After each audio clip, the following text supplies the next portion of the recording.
was about to take place that would shake the foundations of the civilized world. It is time to open your mind. Time to discover your divine self as we navigate this holographic matrix together. Strap in, cosmic family, as we slide through this wormhole of cosmic information together in search of the truth. You can't handle the truth. It's time to go inside the matrix. With your host, Jimmy Brent. Okay, welcome everybody to Inside the Matrix, and happy Easter to everybody. I hope you're all maintaining as best as possible given the current crazy circumstances we find ourselves under. My guest today is Randy Maugans. Many of you will be familiar with him, but I'll just kind of go through his bio here. Randy Maugans is a longtime radio talk show host, producer, and writer working in the fields of religion, politics, and the paranormal. With an early start in radio as a high school intern at a local public radio station, he has worked as both a rock radio and club DJ, produced and hosted talk radio in his native central Pennsylvania.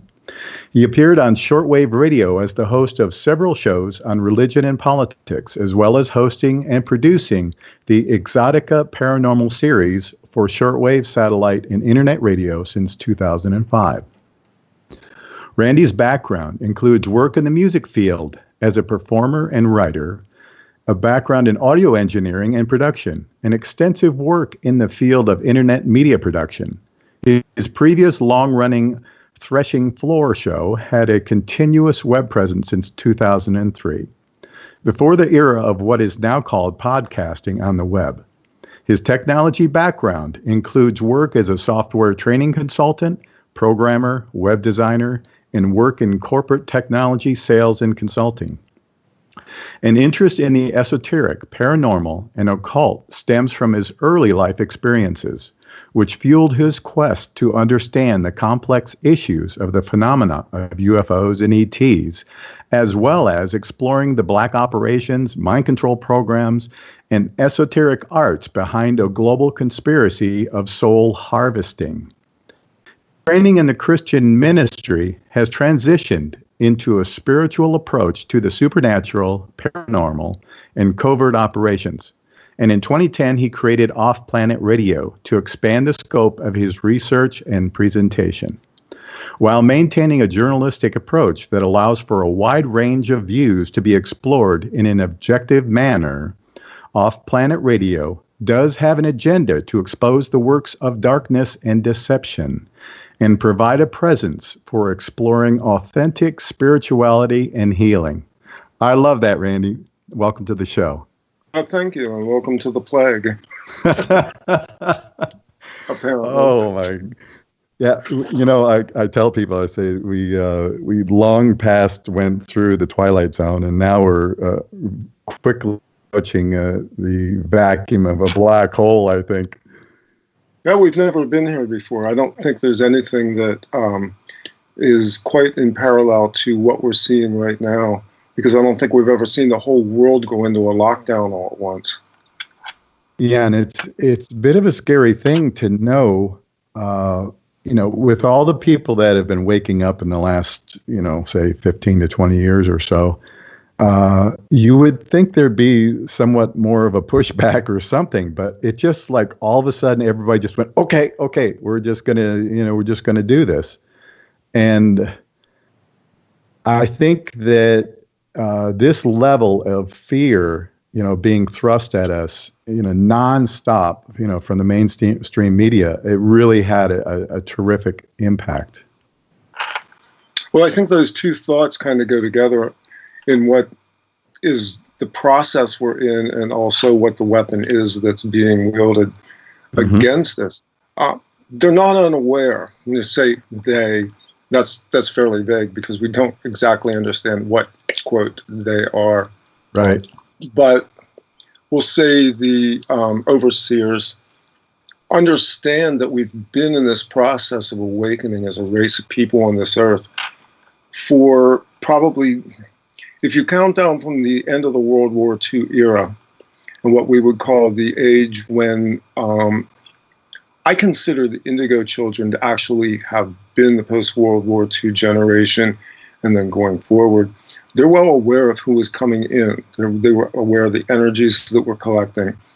And they were also aware that they were no longer going to be able to put together the kind of conflagration that they had with World War II, even though Albert Pike predicted World War III. Mm-hmm. So even though we've had armed conflict, we've not seen it on the scale that we saw with the two world wars. What we have now are much more kind of attenuated engagements. And now we're into a war which is a psychic war. So the war now is on the mind. It's the use of fear. It's the use of covert power that's been insinuated into the collective psyche. And they've used one of the most powerful weapons against us, which is biological. So effectively what they've done is they've weaponized our own fear responses that are a natural part of us to bring us to a place where we pretty much have voluntarily decided to go into this quarantine. Yeah, I agree totally with that. And I think that World War III, as many have predicted, I believe that this is what World War III is, in my opinion. It is this psychotronic weaponry being used against us.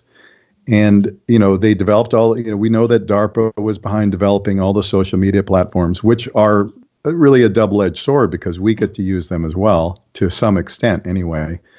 But they actually now have the ability to project these things on us and then get instant feedback on the effectiveness of their tools so they can constantly retune, refine what they're putting out based on the reaction that they're getting from us.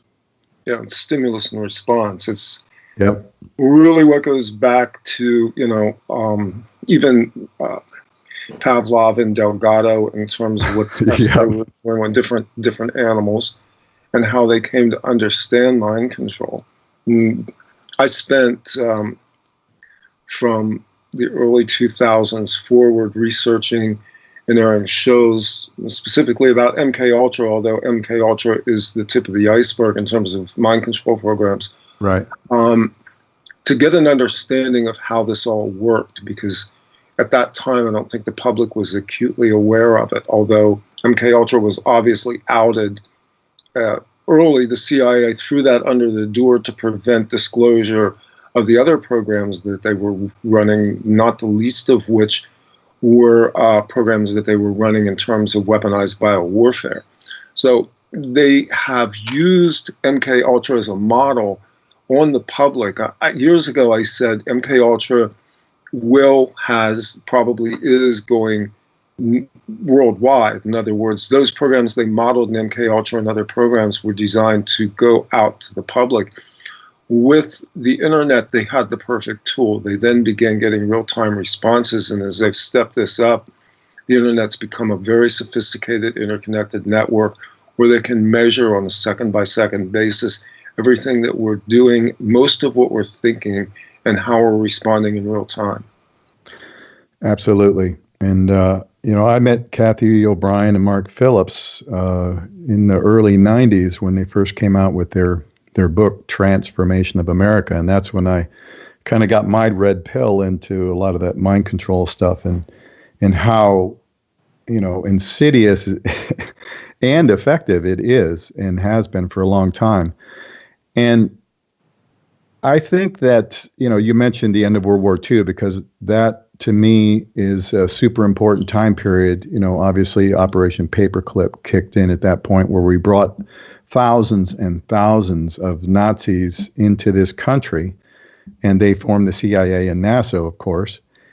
And I think we're seeing, although, possibly a lot of those may not be alive, but that the mindset and the philosophy or determination of that type of organization, I believe we're seeing played out in front of us right now. Because many of those techniques that were developed, back then and before, are definitely being rolled out now in combination with the technocracy the interface of the attempted interface of humans with machinery to make us even more controllable. Yeah, it's that last part there, the technology and how quickly it's developed. It didn't actually develop. The technology itself. It's not all that new. And I know Shane talked about this probably with you when he was on your show, that a lot of this technology was actually developed decades before it was ever released, in terms of digital computer technology and devices that were designed back in the 60s at the time when they were just bringing ARPANET back on, or ARPANET online. The proliferation of the technology rolled out as it was from the 80s forward was kind of the ability for them to be able to put this in everybody's home and then eventually in everybody's pocket. And now what they want to do is they want to put it into your body. And, the next step forward is obviously going to be the embedding of microchips on a nanoscale level. And so this is where we get to the point of no return with technology. There's a line we have to draw with this.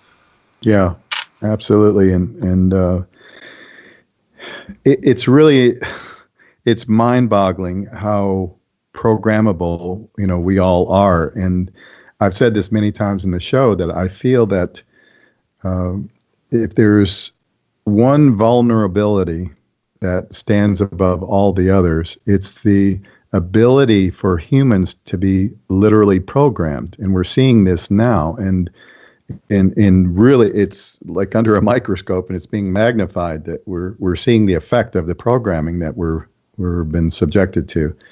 And unless we can come to terms with that and really understand what's being projected at us and not fall prey to it, it's a pretty scary thing to look at not only what's coming, but what's already here and what people have already acquiesced to. Yeah. Well, the first thing that I try to do in this kind of conversation, and it's difficult because of the way they control the narratives, is to try and remove the fear element from it. I actually think right now, given the state of lockdown that we're in, which is a very soft war, in terms of not much enforcement has been rolled out. You're not seeing civil disobedience. You're not seeing any pushback. And I'm hopeful that on some level that this isn't just a passive response to force, but it's the kind of unconscious understanding that we have this window of time here where we can draw inward a little bit. That's what I tell people. Use this time while you have it to go inward, to do the inner work that you need to do. I mean, I know it's not comfortable. There's a lot of uncertainty and people who are put out of their jobs, people who are placed into economic difficulties. The psychological aspects of this alone in terms of what happens when you've gone from having a daily routine and a workaday job to where you're idled, for a lot of people, especially men, is very difficult psychologically, and there's a huge amount of depression and anxiety that comes into this.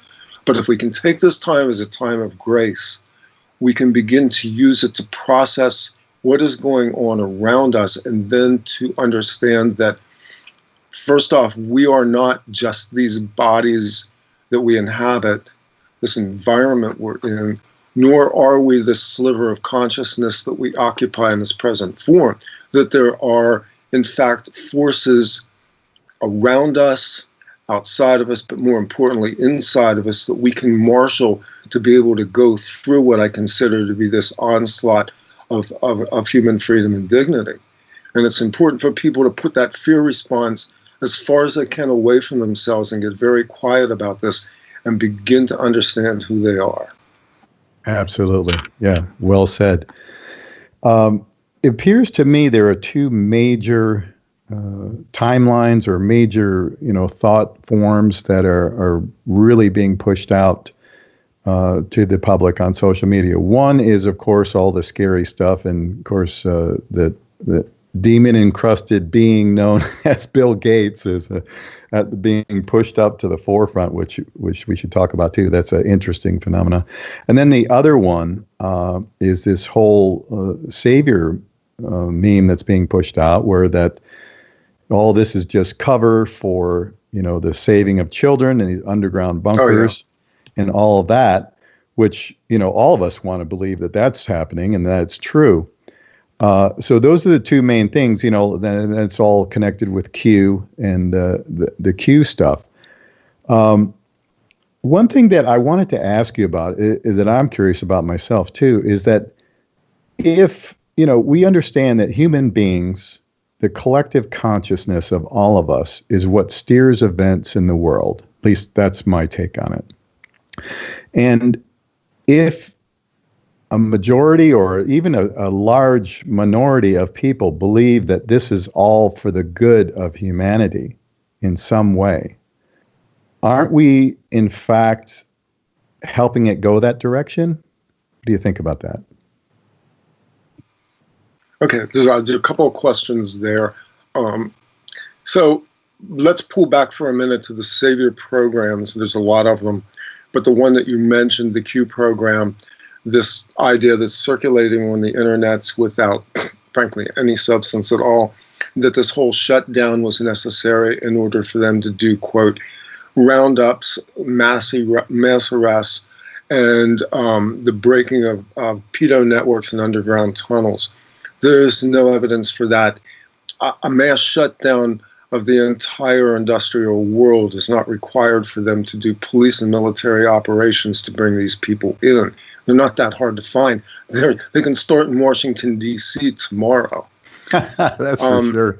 They can start in every state capital in the nation. I can tell you, I live in the state capital of Pennsylvania. I live a mile away from the state capitol complex. I grew up here. I can tell you that the trafficking of children has been ongoing for as long as I've been alive, and I've been aware of this actively for over 25 years in terms of people that I've talked to and people I know who run through underground child trafficking networks, and what goes on in the corridors of power in terms of how pedophilia is used as a leverage for power. It's literally a narcotic. It is literally how business is done, the trading of children. This is both probably the dirtiest secret that they have, and yet it's an open secret at the same time because it's a wink wink. They understand it goes on.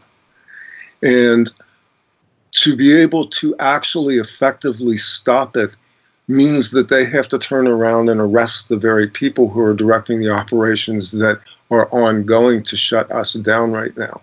Because I can tell you that every level of power inside of governments, industries, religions, any major institution, child trafficking and pedophilia are the currency by which they function.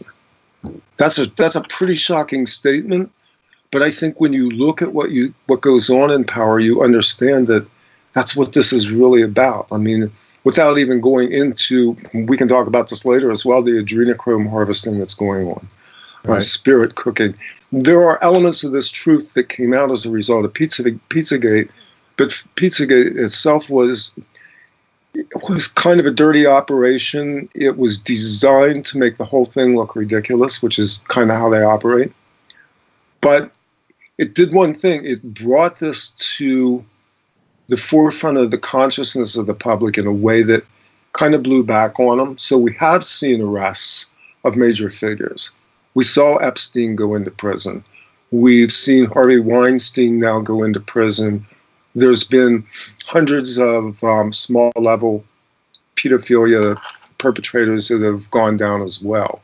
So there is some credibility to an operation, but it's not what people are talking about in terms of the Q narrative. Okay, so I agree with you on that it's not reached the level that we would all love to see. But as far as humanity or a large minority of people focusing on a very good outcome, don't you think that could have some positive effects? I just see it as another layer of deception. If you think that locking down our entire economy and all the people inside of their houses under the ruse of a COVID-19 infection is required, that's not what's going on here. This is part of the multifaceted aspect of it.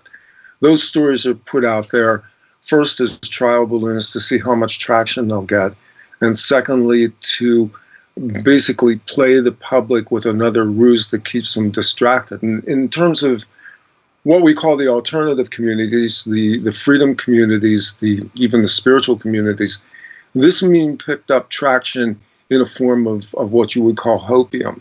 In other words, people are hoping there's a good reason why they are locked down and why they're being economically deprived and basically psychically raped right now. And the truth of the matter is that that's all a ruse. There's no good reason for this. Okay. So we also see, or at least I'm seeing, a big uptick. I remember back in of the sort of Galactic Federation of Light folks. I remember back in 2012, that was all the rage back then with, there was all these Galactic Federation people, and I don't even know all the names of these groups, but they were big back then because it was 2012 was going to be the end of a cycle, and that we were all going to be liberated and all these wonderful things are going to happen. And then, of course, it didn't happen.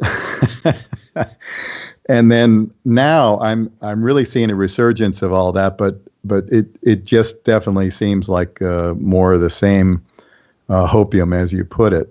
And it makes me sad because, it is obviously, it is hopium, but so many of us want great things to happen. We don't want to be in this whole situation we find ourselves in. It's not only depressing, it's debilitating in many ways, not just financially, but, there's a demoralization that's going on for all of us too, because what do we have? What power do we have to fight back except for not cooperating? And that's the only thing I can come up with, something that we really need is non-cooperation. What do you think?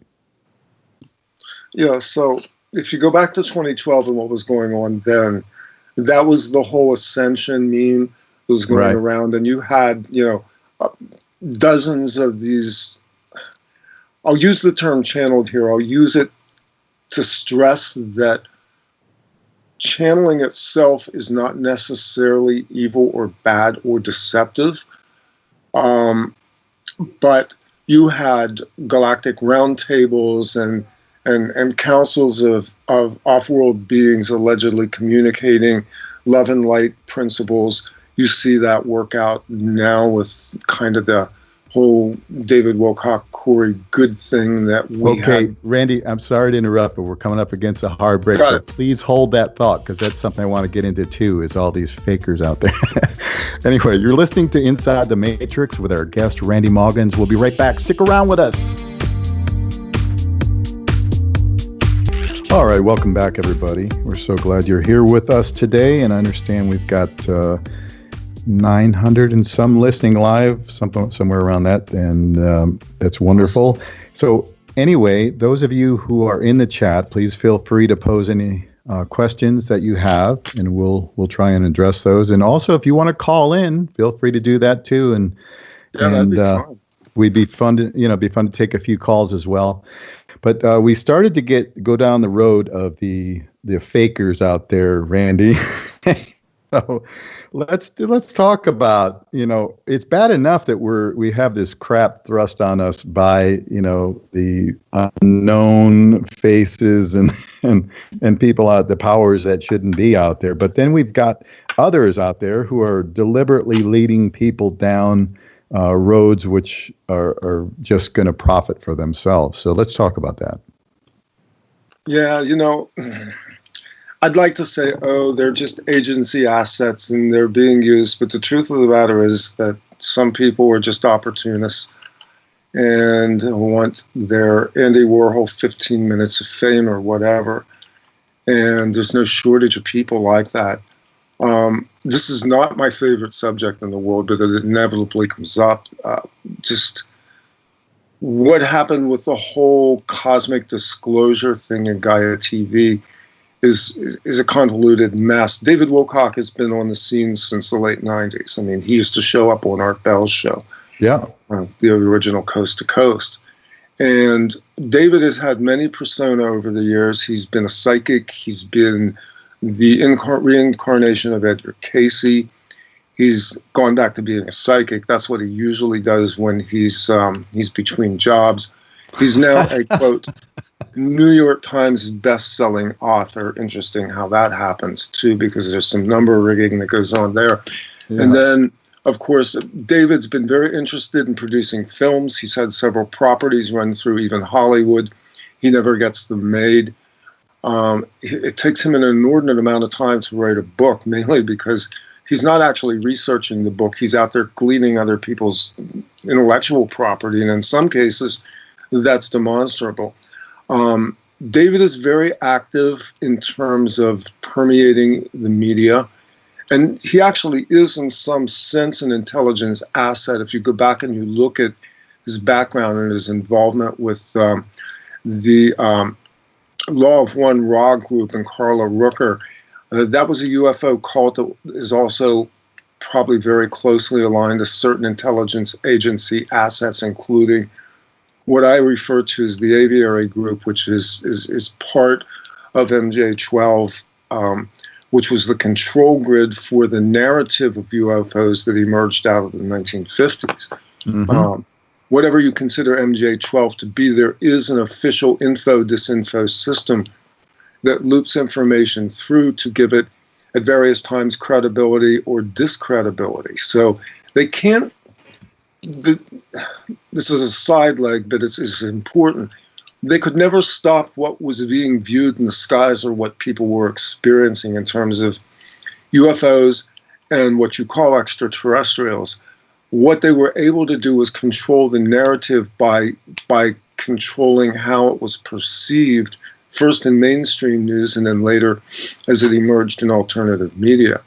And that goes back to the 1950s with a number of high-profile figures who were basically running UFO cults. The whole thing is designed to give it the appearance of being a cult, of being incredible, being something that, frankly, you're half crazy for even believing.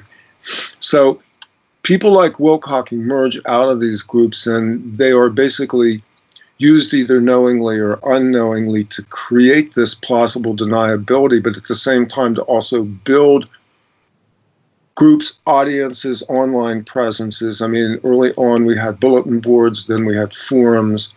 Yep. Now we have social media platforms. All of these are collection agencies for people that are, let's just say, on the fringe. And I know this because I'm one of those people. I've always been on the fringe. I was on the Usenet groups in probably the early 90s, talking with people in various groups about pretty exotic subjects. Some of those people were very well known today.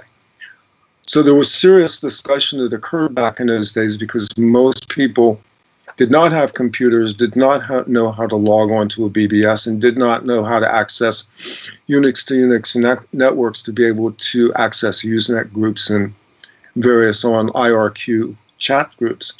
Right.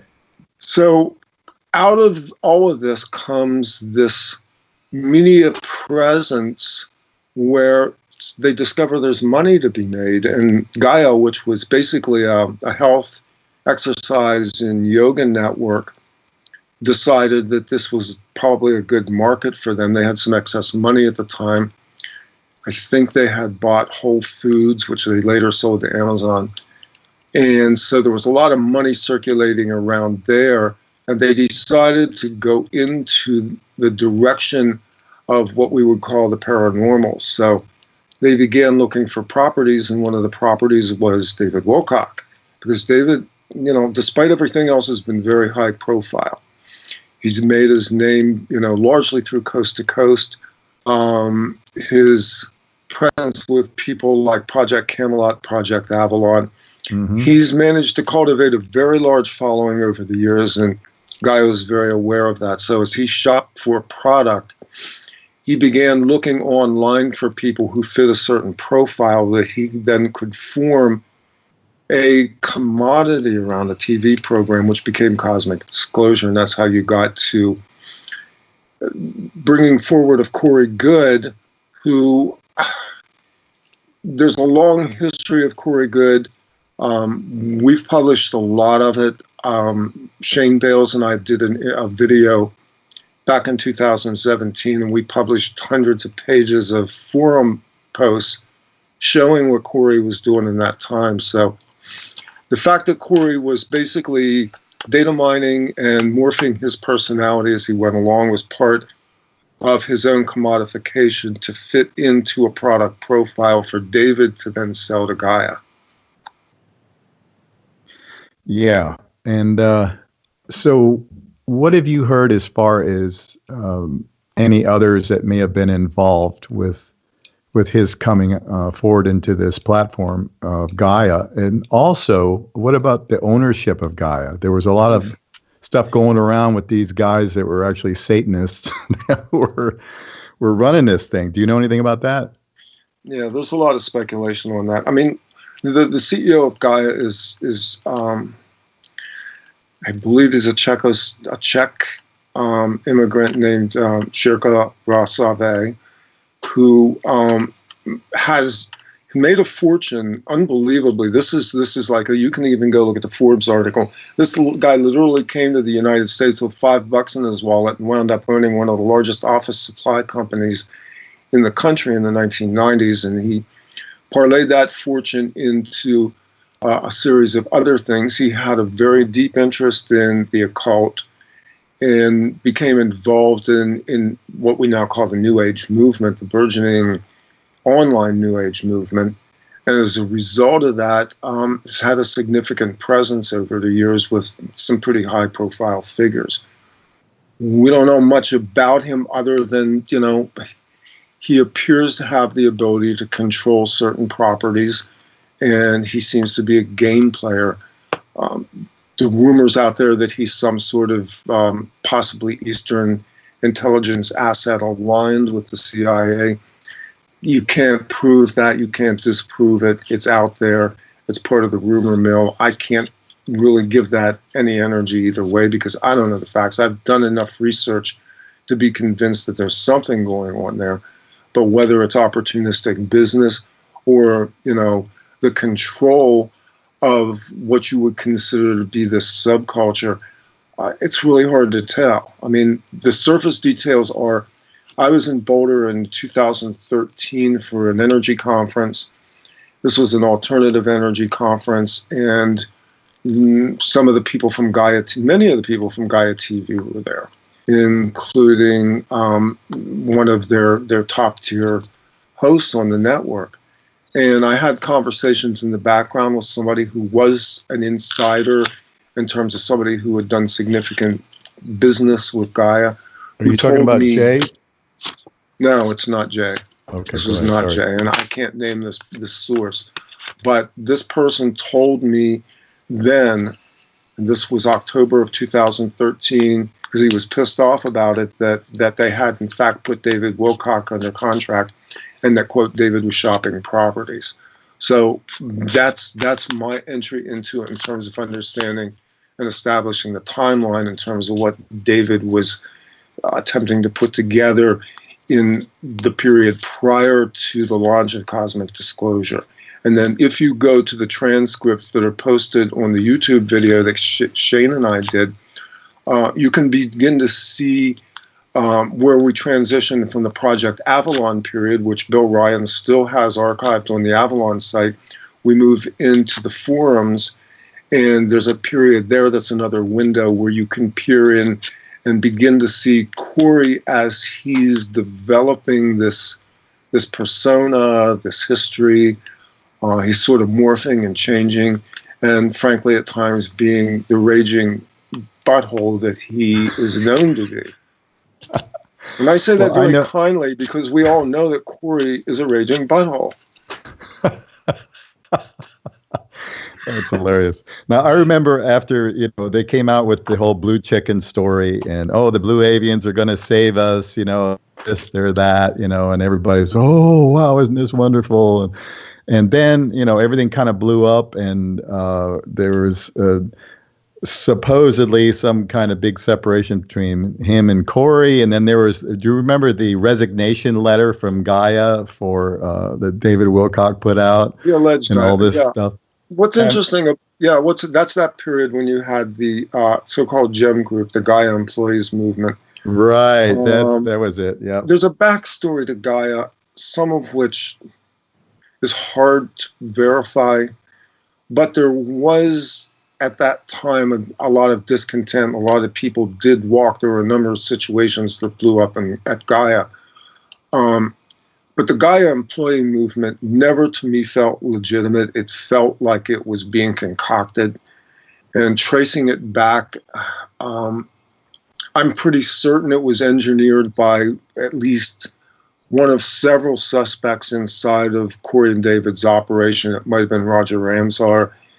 It may have been other people who were active agents inside of Corey's organization, including some of the people who were responsible for doxing some talk show host figures who were not, let's just say, out as themselves doing their work.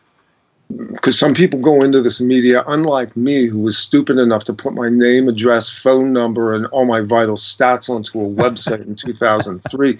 I'm as public as you can get, which is hilarious when people accuse me of things, because I'm like, dude, you can find me on Google Maps. I mean, people have come to my house already. Oh, wow. I don't advise that. I do have a very nice selection of weapons here, so I don't suggest that. But having said that, there's as much public about me as possible, but there are people who are wise enough to, because of their professional lives, they wanted to do online journalistic type work, but they use pseudonyms. And, that is what it is. I don't necessarily find that suspicious. I know some of these people, they're good people. But basically, there was this whole doxing thing that occurred in that period. There was a lot of very venomous back and forth on various Facebook platforms and online groups and the comments in live YouTube shows. I mean, the intrigue after a while just gets to the point of drama where, quite honestly, this is a harvesting operation. I mean, just the platforms themselves and the way they operate are an invitation for the type of energy harvesting that occurs. And Corey's very adept, and so is David, at playing these platforms to their advantage. So did I lose the narrative there, or do we circle back around to answer your original question? No, I think you covered it there. And I think what occurred to me as you were saying that is the old saying that all publicity is good publicity, right? Sure, no matter basically. what. Yeah. Yeah. So it supposedly appeared as if this was a negative thing against, all that was going on at the Gaia TV thing. But at the same time, it was giving them way more coverage as well, and way more attention and energy, as you said. And so that makes sense that it would be put out that way. And the net effect was, they're still around, right? They're still around. The thing about that is that it became more apparent that these two guys are grifters, that they basically are just constantly scraping now to maintain the energy that they once had, which was frankly a really comfy little ride that they had with Gaia and with Cosmic Disclosure.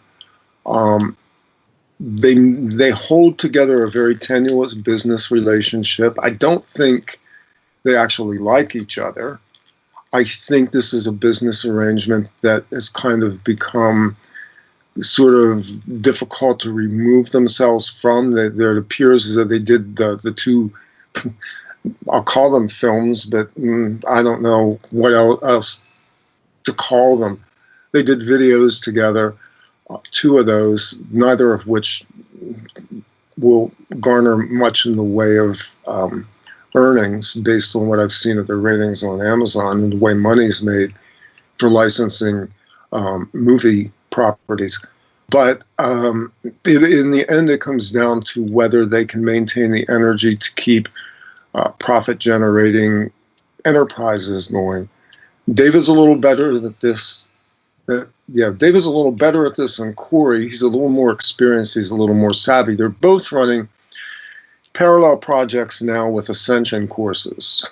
Because of course, yeah, Randy, you can ascend, my brother. You can ascend. Just sign up for the course, and you'll be there. And it brings me to the core point of this, because we want villains. We want heroes. We want villains. We want saviors. We want to do anything except save our own damn selves. And the problem with all of this is the people who continue to support these clowns and people like them, because they're not unique, and they're probably not, in my opinion, the most egregious offenders at this point. But what they are is they're symbolic of this human desire for an easy way out, for just add water, pour in the packet, instant salvation, instant enlightenment, ascension. That's like such a long-term joke for me, that somehow they think humanity is going to mass ascend. Like, oh, look at this. The energy waves came in. There's truth to this. But as we talked about at the beginning of the show, I believe we've been in a very long-term process of consciousness raising and energetic properties that have come in to help us move our consciousness to another level. But I don't think it's instant. I don't think it's easy. It still requires an incredible amount of excruciating inner work and outer character development to get to a place of significant spiritual growth, which is really what we're talking about.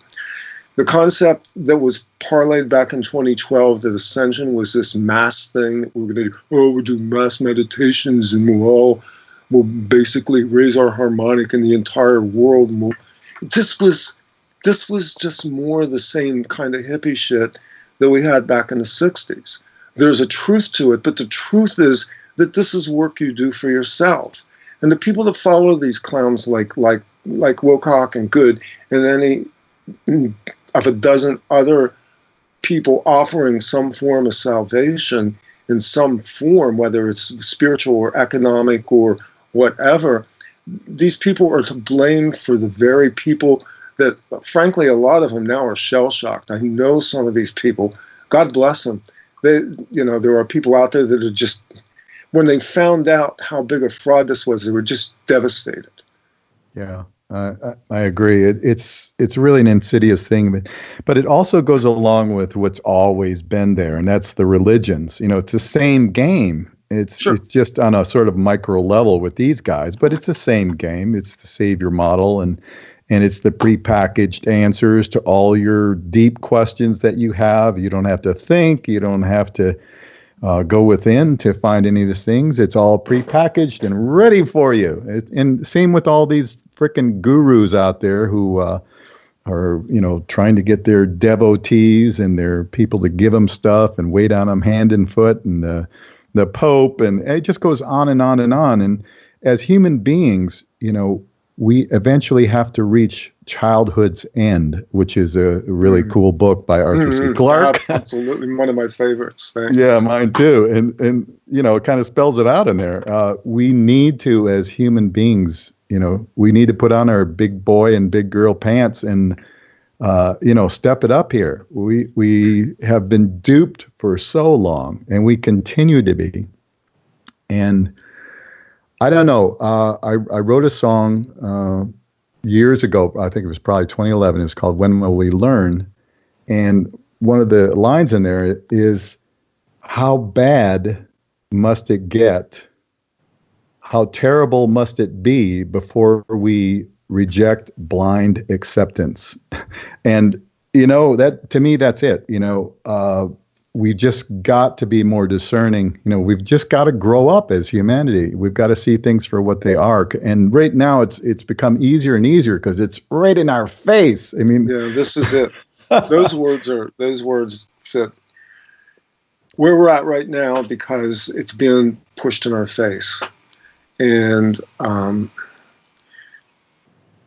for all intents and purposes, what has occurred over the last 6 weeks around the world with this lockdown and this fear campaign is emblematic of the human condition in terms of we've left this game to go too far.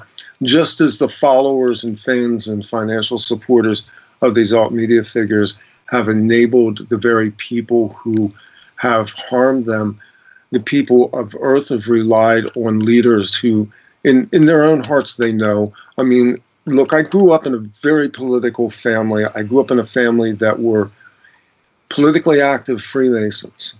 And I listened to conversations in my grandfather's kitchen with his drinking buddies. I heard what they said about politicians. They knew them. It's kind of weird because I grew up around a lot of high-profile people around me that never made sense in terms of who I understood my family to be. But I did get a profile into how politics works and how power works and how the levels of power work, especially when it's going through the Freemasonic lodges and other corridors of power. And we know that we can't trust these people. We know that they're just human, and some of them maybe not so much.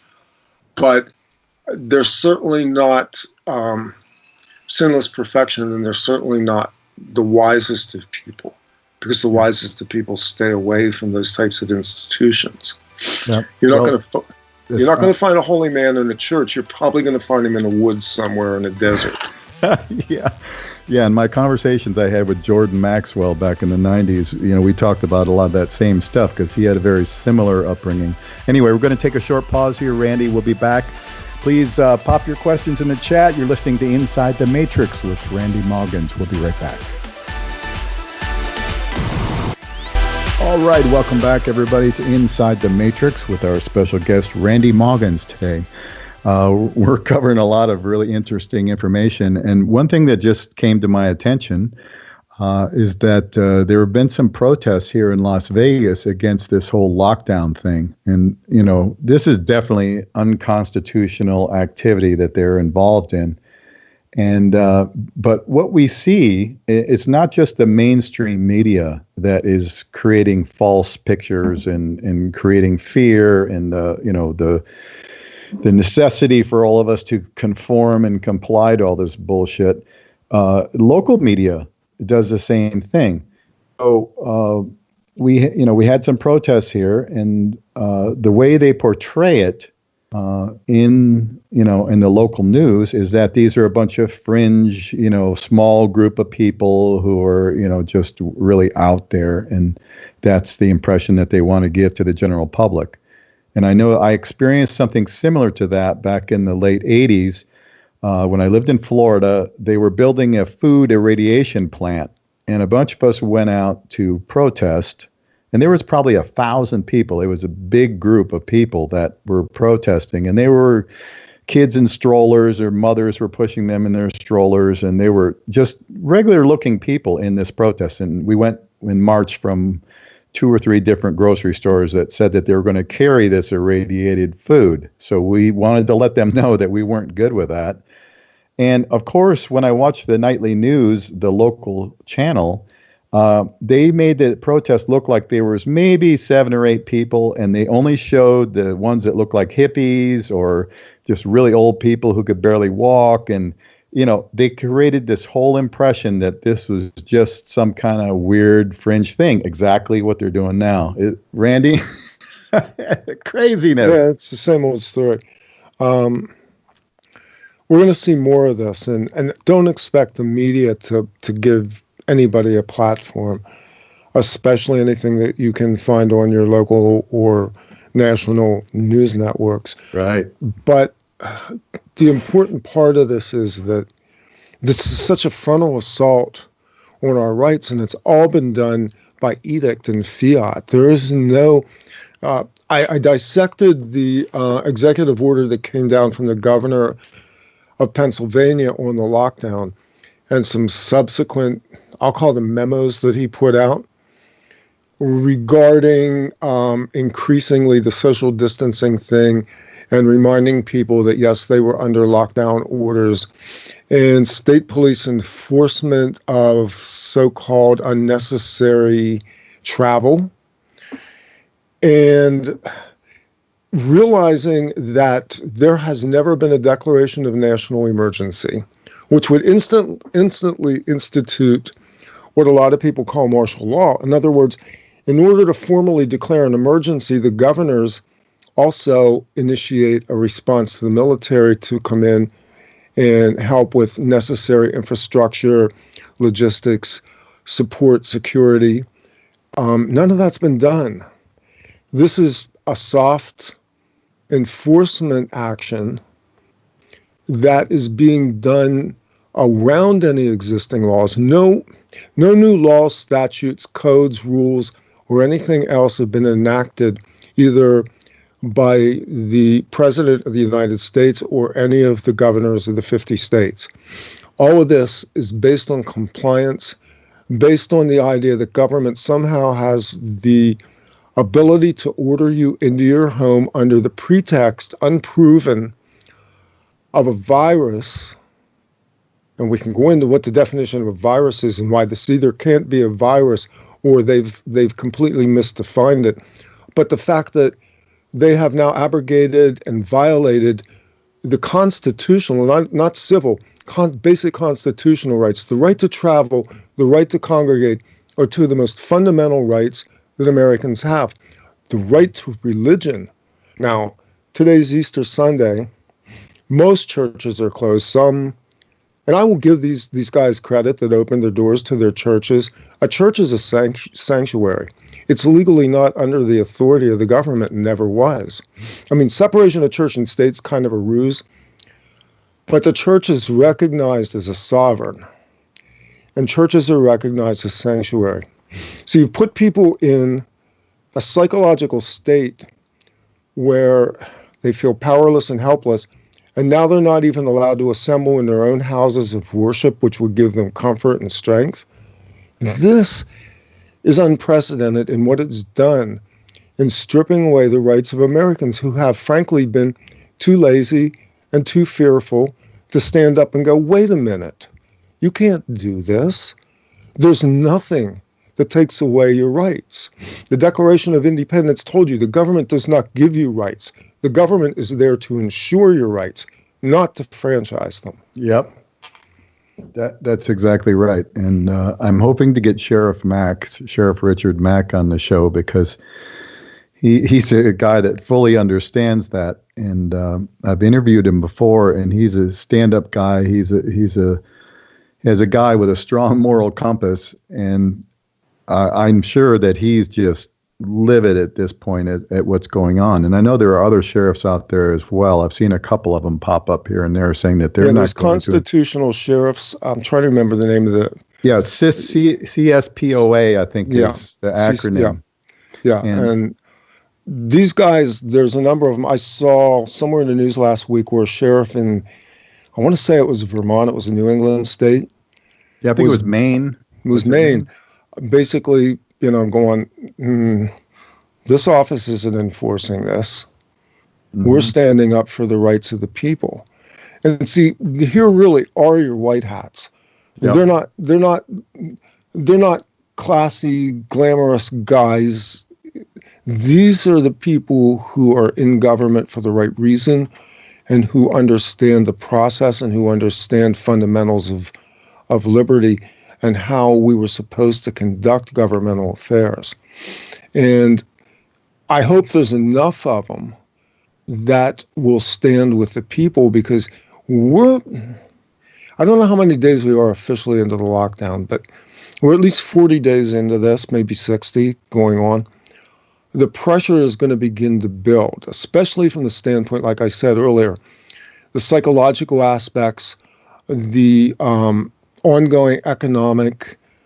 We're going to destroy our economy. And I can't believe that they're willing to have a scorched earth policy in terms of the economic engine, not just of the United States, but the entire Western aligned nations, because that includes nations in Southern and Central America as well. Mm-hmm. The pressure is building, and it's going to become palpable, and then it's going to start to blow up in little pockets. And you will start to see small eruptions of people who are going to become defiant. And hopefully they're going to, what I've been telling people is, look, push back softly at this point. There is a way to go about this, especially if you're dealing with law enforcement officers, where you can protect your rights by simply reminding them of what your rights are and ask them if they're willing to risk violating your rights. There are ways we can do this that stay within the realm of reasonable discourse and assertion of our rights without going into riots or aggressions of any kind. And I hope people will bear that in mind as we go forward. This government does not appear as though it's going to turn a course. Whoever's driving this bus is not visible. It's clearly not Donald Trump. I've watched Donald Trump's speeches. I've watched his presentations. Donald Trump is very clearly being controlled. I don't think he's happy about it. I don't think he's on board with it. But it's very apparent that Dr. Fauci and the CDC and all of these other bureaucrats are driving this thing, and Trump is being controlled. Yeah, I agree. And you can tell by the look on his face a lot of times. His body posture. Watch him. Yeah. I watched him when he did the press conference with the governors. His arms were literally hard clenched around his chest. His body was moving rigidly. He did not move his face. His face was contorted. I watched him when he gave his address to the public. And if you watched his hands were tightly clenched together, and he was constantly moving his thumbs. His body posture and facial expressions tell me this is a man who is simply going through the motions of doing what he's being told to do. Yeah, and guys like Mark Passio have pointed out many times, and for years and years, the problem that we have with order followers. And, that is, without the order followers, these are the ones who blindly follow the orders of these idiots against us. Without them, they have nothing. They literally have nothing on us. So we need to, have some understanding for these guys, the military, the police, the, sheriff deputies and sheriffs and all of these people. They're under a lot of pressure now, too. But we need to remind them, like you said, you took an oath to uphold the Constitution of the United States. Is that what you're doing here? Or are you just blindly following what they tell you to do so that you don't lose your paycheck like everybody else in the country has? So it's a kind of a tight situation to be in, because becoming violent or aggressive towards, police or anything is not the answer. That's not going to get anybody anywhere. You're not going to be able to reason with anybody when you're angry, they're angry, people are combative. That's never going to be an answer for us. But we have to somehow, let them come to the understanding of what this is. And I don't have the answer to that. I wish I did. I wish we could get somebody like Sheriff Mack to do a national presentation to the whole world and explain to them what's going on, but we just don't have that. Well, no, because you have a controlled media. I mean, we've had a controlled media for, again, going back since the 1950s, when they figured out how powerful this was and how to control it and how to compromise the outlets. I mean, CBS, William Paley was basically a CIA asset. So your major TV networks from the very beginning were conceived as propaganda outlets, even though they didn't call it that. Oh, yeah. Even before that with radio. I mean, I think radio is what really, clued them in that there was something powerful here that they could use to mass manipulate beyond newspapers. And once radio came out, hey, look, we got something great here. And they proved it with War of the Worlds, remember? Yeah, and, exactly. Yeah. So that was a mind control operation. That was social engineering as well. Yep. Exactly. And it worked tremendously well. And then, of course, like you said, once they got television, that just made it all more powerful for them. So, well, and Disney making, war propaganda films during World War II. I mean, they understood from the very beginning that all of the media, mass media platforms were very powerful in terms of their reach and being able to get into the minds of people. I mean, Orwell was showing you this in the book 1984. So, I mean, it's not like we haven't been warned. It's just we're susceptible to it because we give credibility to voices that we hear over the radio and faces that we see on TV. You and I both deal with this. I mean, we have platforms, we have shows. I often have to tell people, look, don't come to me for the answers. I'm just a guy sitting here talking. And I tell people, you need to challenge what you hear. You need to challenge what you hear from every platform, including mine. And sometimes you need to shut them off. Mm-hmm. Yeah. Eventually we all have to get to the point where we are the captain of our own ship in every sense of the word and every sense of our being, that we need to realize that we are ultimately the ones creating our reality, right? We can live in fear. But by and large, people don't understand, the essence of who they are, in my opinion. And if they did, they would never stand for this, bullshit we're being exposed to. And so a lot of this is a great time for that introspection, for meditation, for us to go within and just get quiet, from all the crap that's being thrown at us. Realize that you are a powerful being, that you aren't the manufactured ego and the persona that, society and the social marketing has thrown at you. Yeah, this is a mass event. This is a psychological operation. It's social engineering. It's pure mind control. What we know about mind control is that eventually the effects wear off. And you've interviewed, and so have I, people over the years that have come out of programs that we know the effects of mind control eventually wear off. And when these people come out of this, it's not pretty. Yep. It's not going to be comfortable waking up out of this dream, but we have to take responsibility for it.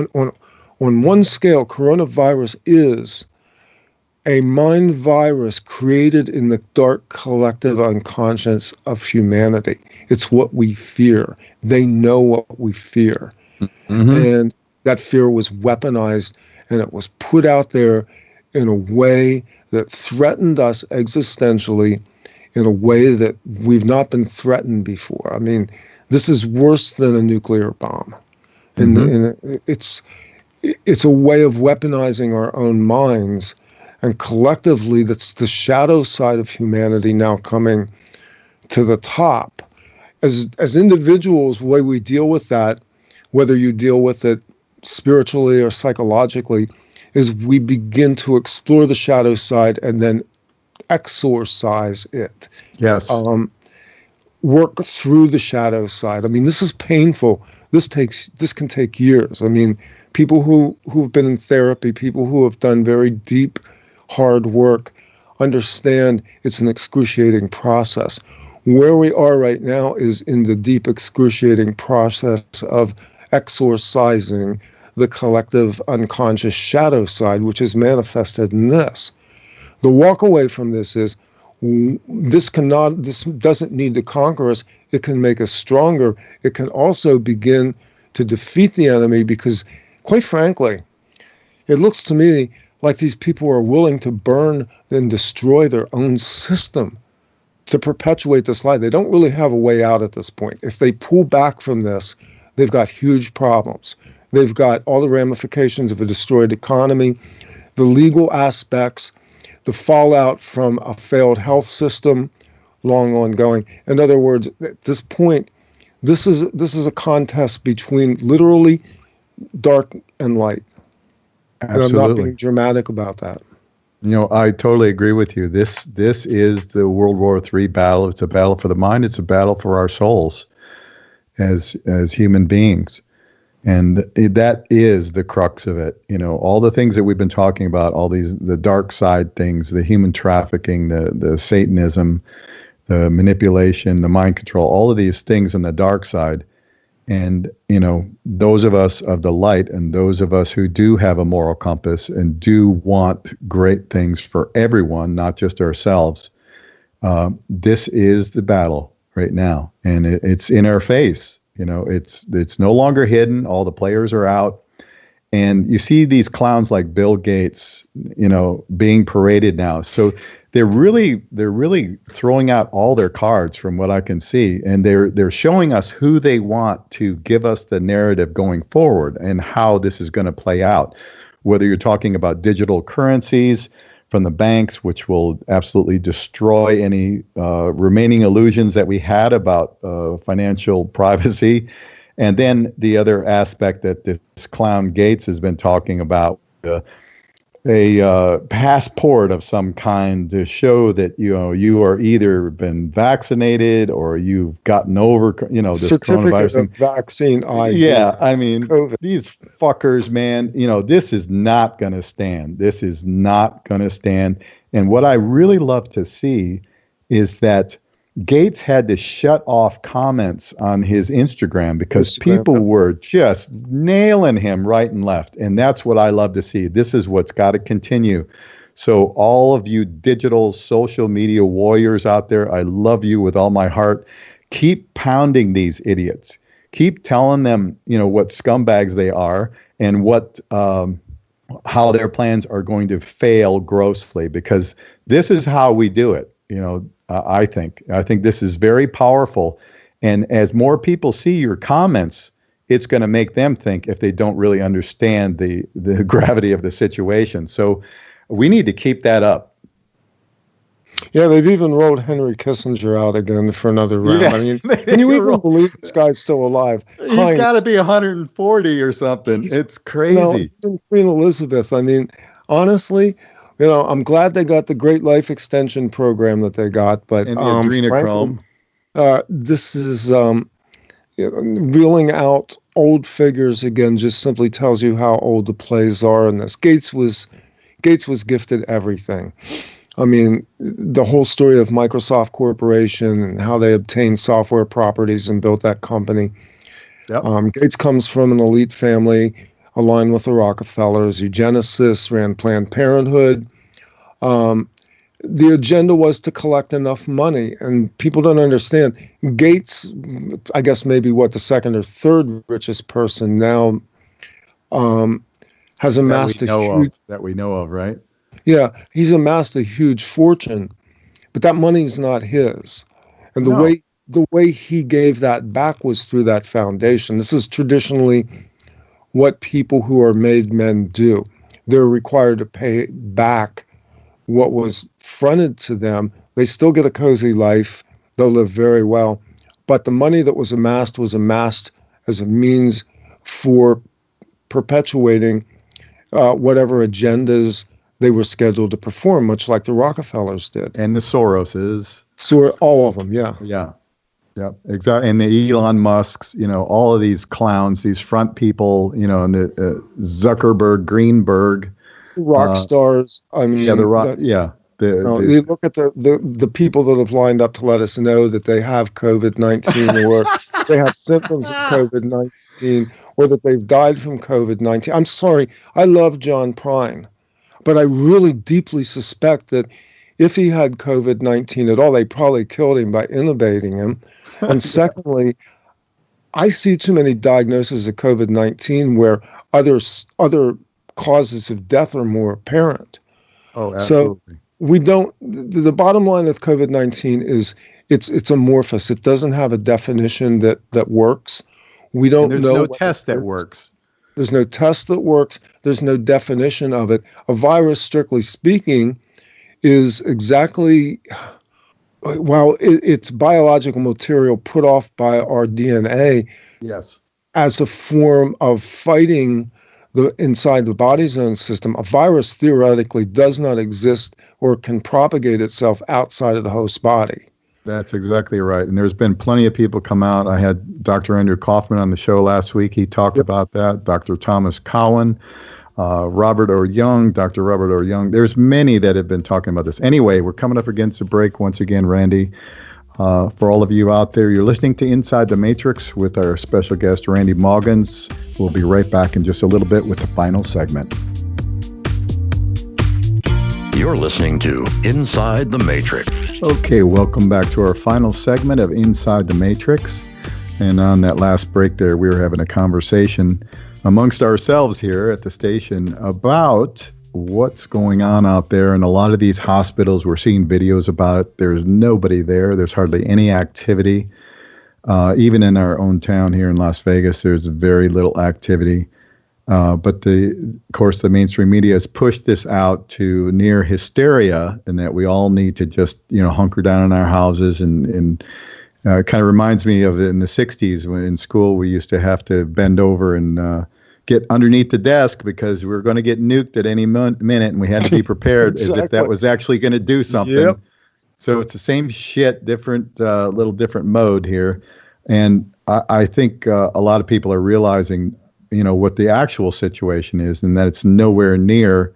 And you guys brought up the point that, because of people not driving, we've actually saved probably 8,000 to 10,000 car accident lives every week now as a result of this. So it's not as it appears. And the backlash of that, once they do, stop this nonsense, people are going to see it for what it is, and there's going to be lawsuits. There's going to be a lot of crap flying around. There's going to be a big backlash here. Yeah, I think when we begin to look at statistics, you're going to see that whatever spikes we had would probably be represented by a very bad flu season. I was in the hospital in early February with a form of bronchial pneumonia, which really put me down. I mean, you literally can't breathe. This was right before this whole thing hit. I don't doubt that there are people who have become ill. I don't doubt that there are people who have died. What I doubt is that this is anything even close to an epidemic, much less a pandemic, in terms of how this is played out. We don't know what happened specifically in Wuhan, China, and in portions of Italy where we had those escalated death rates, but it does appear as though there was an environmental aspect, and it also looks like maybe 5G was in play as well. So there's a number of factors that go into this that I think the public isn't aware of because they've been denying 5G anyway. 5G's been rolled out in my region here, because I've been watching the installations go up over the last year. Just as they rolled out smart meters, they did the same thing with 5G. They didn't really announce it. They just left oh, by the way, somebody will be stopping by to put a new meter on your house. And just casually letting you know there. There's no informed consent. So what's really going to happen is that we're going to look at the statistics, and we're going to find out if we remove all of the variables, the death rate will be somewhat close to, maybe a little bit higher than the normal death rate, and COVID-19 will have absorbed the large percentage of that because of the way they're coding diagnosis right now. Yep. That's exactly right. And, we've seen doctors come forward and saying, hey, we're getting instructions on this that we have to label these deaths. If it's even remotely, if somebody hiccuped and looked like COVID-19, we got to put that as the cause of death, even though a truck ran over them and severed their head in an accident. It looks like COVID-19 to me. Yeah, because that's what it always looks like after you've been hit by a tractor trailer, right? Right. That's how absurd this whole thing is. It's just beyond belief. And I realize that I have to try and contain my contempt for these people and my anger, but there is such a thing as righteous anger. And I think a lot of us need to, be able to utilize that in some way. We are being played here big time. You know, they've telegraphed to us that their system, they consider the system itself to be expendable. When they said that they were willing to shut down all but so-called, quote, essential businesses in order to fend off COVID-19, they wrote off effectively over 65% of the business sector. So what they said fundamentally is our own financial system is expendable. Now, do they want to come in and bring in a new financial system with digital money? I have no doubt that they want to do that. The transition to that isn't all that easy to do, and acceptance is another matter completely.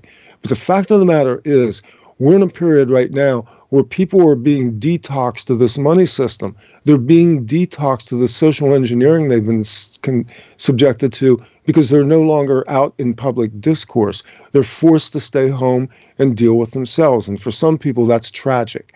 I understand that, especially if you're in an abusive home relationship. But what comes out of this is the world looks completely different on the other side of coronavirus because we've broken off social conventions that have been hardwired into us for several centuries. I'm fascinated on the sociological aspects of it in terms of how people are going to respond because they've told us their system is expendable. If it's expendable, great. Let's get on with this thing. Bring it down and let's figure out how to engineer a system that's humane and run by the people instead of being run by bureaucrats and robber barons. Well, I agree completely with that. That's absolutely true. How do you get these psychopaths out of positions of authority? That's always been my question because psychopaths promote other psychopaths. You know, it's been proven everywhere. You know, if you're a malicious businessman and you were willing to step on X number of people to get where you want to go, that makes an impression to the other psychopaths out there, and they're going to promote you and push you right along because you fit right in with the program. And you've got politicians in there who, you know, can stay in Congress for 40, 50 years, whatever, and padding their offshore accounts, you know, getting all this kickback money from supposed foreign aid to other nations. I mean, they've got a zillion different kickback schemes. They're able to do insider trading in the stock market. They're not interested in getting out of there. They're interested in posing themselves as serving the people while they're padding their own accounts, their own pockets. And the question remains, how do you get them out? We can't get term limits. They're not going to pass any laws that give themselves term limits so that they get out of the way of this. And there's the sort of conundrum that we have. You know, how do we get these people out? And they're not even the ones, they're just the talking heads. They're not the actual power. You know, the money behind them is the actual power. Well, so how do we dislodge these people, Randy? The actual power behind them is far much more mysterious and murky and beyond what most people can conceptualize. Even the psychopath itself is kind of, we can understand that, we can wrap our head around it, not really, but at least we understand it because it's been explained to us. What people don't understand is the inherent evil of a control system that's hundreds of thousands of years old, that does not exist in the same dimension that we do, that is a type of evil that was born out of the predatory nature of certain entities that were allowed to come in and feast on us. And we've been willing hosts to them because they've given us civilizations. They've given us technological advances, all of it counterfeit of the real thing that we've always had within us if we understood who we were. I mean, even the opening to your show says it. This is a matrix. It's a creation. Is it real? It's real to the degree that we've made it real. But as I was talking about that dark side of the collective unconscious and the shadow work, I'm also saying there's a creative aspect to this. However many people exist on this world that have souls that are creations of the eternal creator is probably much smaller than we understand. And the fact that we live in a world where there are other humanoid type beings who do not possess souls is very difficult for people to wrap their minds around. But the fact of the matter is that when you begin to move into the spiritual realms, those beings don't have power anymore. They only had power because they were able to feast off of your energy and your creative abilities. These people basically are nothing, they have nothing, they can do nothing. They are artificers of a reality that they do not control. And I can't underscore this enough, that again, the power of one single individual is far greater than we understand. We simply have to begin to amass that within ourselves first in the projection of our own conscious reality and how we view ourselves every day, of being empowered. This isn't like positive thinking or something. This is very deep work in terms of going in and understanding that, yes, we do create a reality. It is part of a collective reality that we now exist in. But we get to choose our part of it. And in doing that, we begin to populate the fields around us with a different energy than the energy that's been put out into the collective for thousands of years. Right on. I couldn't agree more. That's such wisdom, Randy. That's absolute truth that you just spoke right there. And this is, and like you said, this is the tough part. I think the most difficult part for people, because we're programmed in a very 3D way to think in a 3D way, to think in a very sensual. By that I mean our five senses. That way of perceiving the they world. haven't told you have five senses. Who told you that? Yeah, or yeah, exactly. Because we know there's much more than that. But I'm just saying, and just trying to reiterate that we've been programmed into these boxes. Yeah. You know, whether it's religion, whether it's politics, or any of the myriad of divisive systems and boxes that they put us into. That's what we have to break out of. And the idea that there are beings, inhabiting some humans and using some humans is something that still people have a hard time grasping, because it's not something they can see. It's not something that they can, unless they've experienced these kinds of things, or if they haven't traveled the astral realms, which I don't really recommend. No, I don't recommend that at all. I've been there, and it's not a place I would recommend for anybody, because it's actually pretty scary in a lot of ways. And it will rattle your sense, your psyche to its core. But there are beings beyond our ability to see, and to, for people to grasp that is a tough thing, but it is part of our reality, and we need to look at it. Yeah, for people who have experienced these beings, if you get far enough into it and you survive it, you understand there was that moment when, in order to survive it, you took back your own.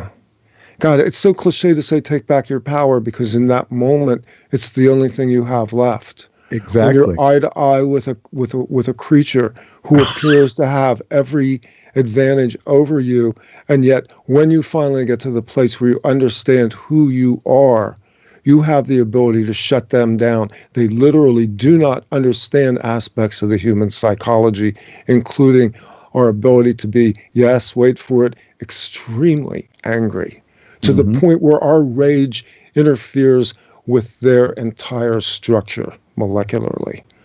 Mm-hmm.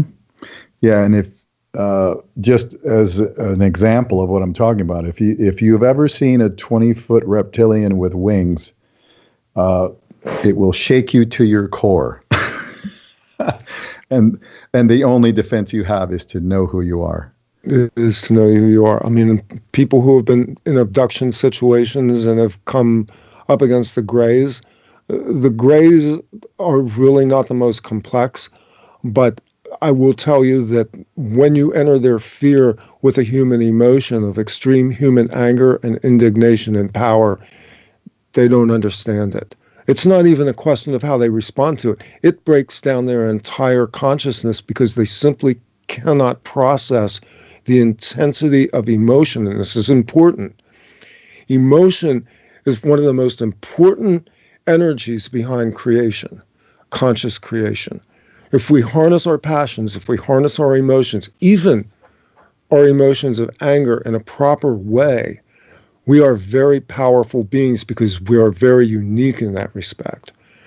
And even these psychopaths inside of government who are running these programs, who are running military programs, they're so deadened to their own souls that they don't understand it either. No, they don't. And the sad thing is that we see it all the time is that humans can be bought. And this is a moral issue that we, face as a species. For people who don't know who they are, who are just operating at the level of ego, many of them can be bought because they have the carrot has been dangled. Oh, you can live the country club life. You can have all the toys and the big house and power and control. This is what we're going to give to you. All you got to do is follow the script. It's so easy. Sell your soul. And I will say to people out there, if they want to get a hint of what we're talking about, one movie that comes to mind is Jupiter Ascending. Mm-hmm. Absolutely. Yep. So if you haven't seen that, you got some time right now, check it out. Check out Jupiter Ascending, and you'll get an inkling of what we're talking about here if this seems foreign to you. Yeah, you might want to look at Inception, too, because that's the positive. Well, it's kind of positive. Inception will show you conceptually how reality is programmed, and on a pretty deep level. A beautiful mind, too. A beautiful mind.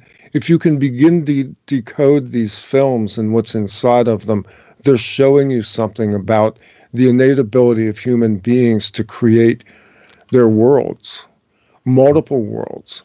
And the way we begin to understand this is that our consciousness in its present form and human form is a sliver of our actual overall consciousness, that we're multidimensional beings, that we have what you might call an oversoul, which is a master computer, to use that metaphor, yes, of our overall being. We have within us the quanta of what that is. We just don't consciously process it, but it's there. It's inside of us. It's inside of the codes of our DNA even. And when we begin to open ourselves up spiritually and begin to understand who we are, we then have the ability to do Inception-like creations in dream time, which can translate over into real-world dynamics as well. I know that sounds insane to some people, but I've lived it, I've done it. And when you can do it, it's very difficult, you become a master creator of reality. Absolutely. And I'm sure Shane would concur with you on that as well. And many others too. And I want to give a big shout out to all the people out there that are really working at telling the truth. My hat's off to you. I love and adore all of you who are out there, like you, Randy, too, and that are attempting to share truthful information with mankind. None of us have all the answers. None of us know all the absolute truth. But we endeavor to find these things. This is a burning desire that I have, and so many of us have, to get to the bottom of all this, to get to the truth, and then be able to live an authentic life of who we are at our core essence, and not who others have told us we are. And I think that's super important. And I'd like to try and, we've got a few minutes left, Randy, but I'd like to try and bring this into a more positive level, because we have an opportunity here as human beings, under this very extreme situation we have, to sort of reevaluate where we are as a species. And we need to be very discerning going forward, and very wise about our actions and reactions, what we support, what we don't support going forward. And we need to begin to share with others what we've learned. Now, you can't talk to people who are not willing to listen, but anybody who is willing to listen, somebody who is willing to ask questions, let's share. Let's go out of our way to take some time to speak to them. And in that way, along with our, social media rants, and that's something I do constantly, in the hopes that other people will see it. And a lot of times I feel like I'm in an echo chamber, Randy, and I think we all feel that way because there's so many of us. There's a small group of us that kind of, echo what we say and we echo what they say. But there are people, I get messages from people who say, I never looked at it like that. I never saw that before. So those are the people that I want to share with, and then I'm hoping that they will in turn do that as well. What we are is we're putting information into a field, and that information, whether it's consciously heard by other human beings at that moment, is put out there in ether. All we're doing is vibrationally changing the dynamic. That's what's going on in the world right now. When I began doing this, I never even dreamed I would have an audience. I began doing it because I felt a burning desire to put certain things out into the record.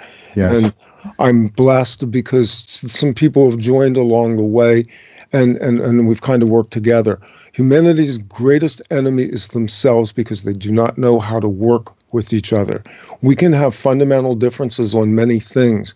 What we cannot afford to do is allow the collective to continue being splintered in these mind control operations. We have to learn how to live with each other, learn to love each other. We have to learn how to forgive when forgiveness is forthcoming. Yes. There's conditions and all that. But the bottom line is that I don't consider myself a person with enemies. I consider myself a person who has a few people along the way that fell off the path, and maybe they'll dust themselves off and get back on that path, and we'll welcome them back into the fold. As of right now, there's nobody I hate. There's nobody that I want to destroy. I want to see humanity stand up, and we do that collectively. And we learn how to dream collectively, work together collectively, and function as a body of people who generally are mirroring divine love in action. Absolutely. Words of wisdom, once again, Randy. I totally concur with you. I appreciate your viewpoint and your words of wisdom that you've shared with us today. This is what we need to do. Humanity, we need to, like I said before, let's put on our big boy and big girl pants and let's stand up for ourselves. Let's show the world who we are, and let's not be afraid to do it. Get out there, share with others. Let your voice be heard on social media. The dark side seeing it too, and eventually, if enough of us are expressing these same things, we will create something different, a world that's far different from these draconian mindset people and other entities out there that wish to do us harm and wish to control and manipulate us. This is not going to stand. We need to, not allow this any further. So that's kind of my rant for the day.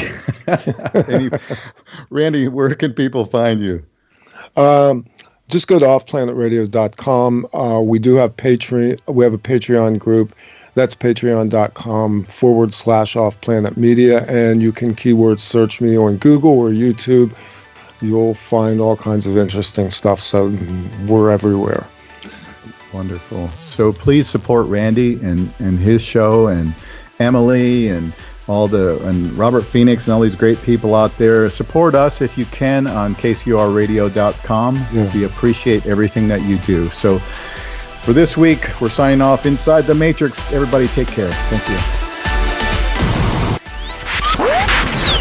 This is Inside the Matrix, hosted by Jimmy Brent. Who are we talking about? Jimmy Brent. Live every Sunday, 3 p.m. Pacific, 6 p.m. Eastern. Exclusively on the KCOR Digital Radio Network. It is worldwide. Broadcasting from an undisclosed location deep within the neon capital of the world, Las Vegas, Nevada. For more information on the host and the show, please visit InsideTheMatrix.org. That's InsideTheMatrix.org. It's time to break the chains of manipulated consciousness and claim our true nature as creative, divine beings. Inside the Matrix. Inside the Matrix. This is KCOR Las Vegas, home of the Digital Radio Network, broadcasting from a shack just south of Area 51. Wait, that doesn't exist. This is the KCOR Digital Radio Network. Now for the news.